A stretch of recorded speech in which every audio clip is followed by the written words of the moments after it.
जवानी खोज रंग पानी टिकट कटालो बात जनी डालो सुखे पूरा खजाना ए राजा इधर बाबू फागुनी बेरिया देहिया से खुल जाता सोरिया लेवे से जाना हमारा संगे आजा करी आजा तुआ सब आजा होली में ढोड़ी रंगे आजा पिया हो होली में ढोड़ी रंगे आजा हो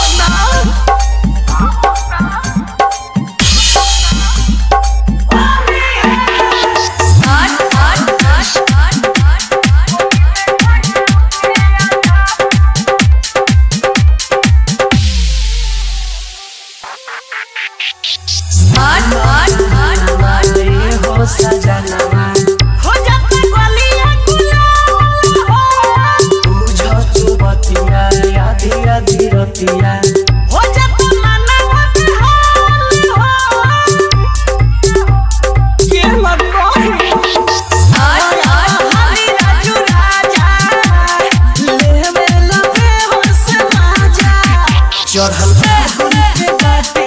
मंगे राजा तोरे चंचल हो हमरा के रंगे आजा होली में ढोड़ी रंगे आजा पिया हो होली में ढोड़ी रंगे आजा